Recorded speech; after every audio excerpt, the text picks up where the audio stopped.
All right, guys. Today we're gonna be reacting to Germany begin imposing checks on its nine-land border. Damn, Champagne. See what's going on here. Now, Germany has begun imposing tighter controls at all of the country's borders. The government says the measures will help tackle illegal migration and protect the public from threats such as Islamist extremism.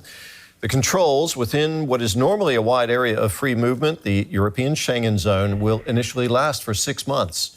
DW's Lucia Schulten reports. From Monday onwards, border checks like these will become more frequent in Germany across all 9 countries with which it shares a land border. Situated in the heart of the European Union, Germany already has temporary checks in place along its borders to the south and east. But as of now, broad checks will also be introduced at the frontiers to the west with France, Luxembourg, Belgium and the Netherlands, and to the north with Denmark, for an initial period of 6 months. As a member of the free travel Schengen zone, the German government had to notify the EU Commission of its plan. The Schengen zone consists of most EU countries and some of its neighbors. Founded in 1985, this area guarantees free movement without border controls or passport checks. Oh, I didn't know Iceland was part of the European Union. That's funny. That's funny, man. They're far away. They're very far away. Wow. These measures can be reintroduced exceptionally when there is a threat to national internal security. Berlin is justifying its move. This will serve to further limit irregular migration and protect against the acute dangers posed by Islamist terror and serious crime. We are doing everything we can to better protect the people in our country against this. It's a decision that hasn't gone down well with some other EU countries. They fear it undermines the Schengen zone. Poland's Prime Minister Donald Tusk says it's unacceptable. We will ask other countries affected by Berlin's decisions to consult urgently in the coming hours on action within the European Union on this issue. We will consult with all of Germany's neighbours. The impact from this for Germany's neighbourly relationships and for the EU as a whole is also likely to depend on just how much free travel will still be possible. How is that a problem? I don't understand. What is the Poland problem? I mean, Poland is part of the European Union, so they can travel around, no problem. I don't understand what's the problem. Let's get more on this now from our correspondent, Lucia Schulten, who filed that report. She joins us from the border with France. She's in Goldene Brem, Saarbrücken. And DW's Julia Saldelli is at the border crossing between Germany and Austria at Neuhaus am Inn. Lucia, you're at Germany's border with France. What do the border control procedures look like there?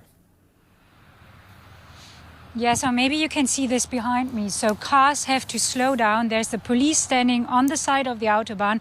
Cars slow down, and when the police officers decide to check one car, they pull over here to the side and they have to drive in front of the police station where their papers are being checked. Since we've been standing here, we've seen one of these long distance buses being checked. So this bus the police went in there and checked the papers of everyone sitting in there. And they also took one man out who then had to go into the police station. So this is how these checks look like. What is important to say is that this border has seen border controls before, also, for example, for the Olympic Games in the recent months. But now there is a broader approach to it. They're part of this broader approach. And we've also heard that they do enforce their police forces to fulfill their obligation and to have these checks. Julia, Germany has been controlling its border with Austria since 2015.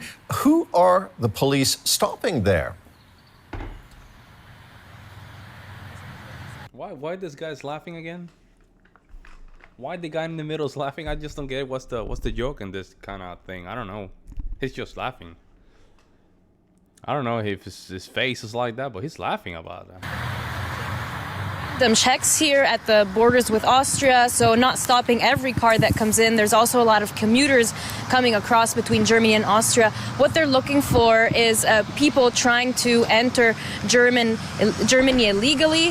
For example, who they sometimes stop here are people who have a ban on entering Germany, but also people who want to come into Germany but don't have the right papers for it. For example, they don't have a visa, then they get stopped here and they have to go back to Austria. What happens instead when someone comes to the border and says they want to request asylum in Germany, then the police should let them into the country and then send them to the immigration authorities so that they can present their asylum request and that their documents can be checked. Police here are also looking for people smugglers. It happens that, for example, they try to bring people into Germany in big vans, so they tend to stop bigger vans or vehicles that could look like they could belong to people smugglers trying to bring people from Austria into Germany.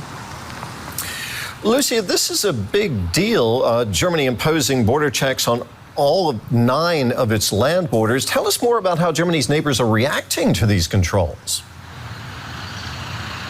Yeah, so we have heard this in the report. There has been criticism towards Germany. So over the weekend, it seems like German Chancellor Olaf Scholz has been doing some damage control, if you want. So he's been picking up the phone, talking to some other European heads of states, and also to Ursula von der Leyen, the head of the EU Commission. And he said that there was understanding for Germany's border checks and controls. There's probably a lot will depend probably on how these checks will really look like and what they will mean for the free movement of persons and goods within the European Union, and if this will be a hindrance to them or not. Julia, tell us more about what's behind this move. Why has the German government decided to impose checks at all its borders? Yeah, that's a good question. What happened? Why did all of a sudden they want, you know what? No, we have to check all the borders. That's interesting. Now. Well, the German government has been under pressure to control and curb irregular migration into the country. That pressure has been coming a lot from the conservative opposition, the CDU party, but it also came after, at the beginning of this month, the far-right AfD party won its first ever state election in Germany on a campaign that was mostly focused on migration. So the government now has to show that they're in control, that they can reduce the number of irregular migrants coming into the country. And the government claims that since October of last year, 30,000 people were stopped at the borders that already saw border checks in place. And they believe that border checks across the country can increase that number even more.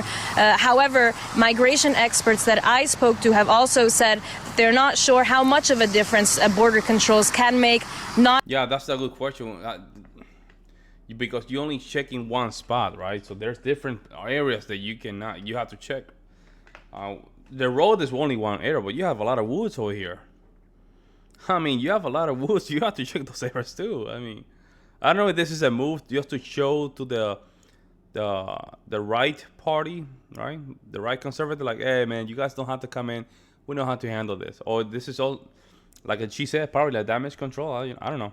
Not all entries into Germany can be controlled, and that doesn't really make a difference for the local authorities, the schools, the doctors' offices that are actually struggling with the high number of people who are entering Germany. DW's Julia Sardelli from the German-Austrian border and Lucia Schulten there on Germany's border with France. Thank you very much. You know what's crazy? I realized that Germany is not that big, though. It's a beautiful country. It's not that big. It's equally as big as Wisconsin. Man, Wisconsin is like, it's big, but it's big a state, but almost big as Wisconsin. I think a little bit bigger than Wisconsin. Yeah, 80 million people in that little state. It's a lot of people, man. But let me know what you guys think in the comment section below. I would love to hear you guys' opinion. I'll see you in the next one.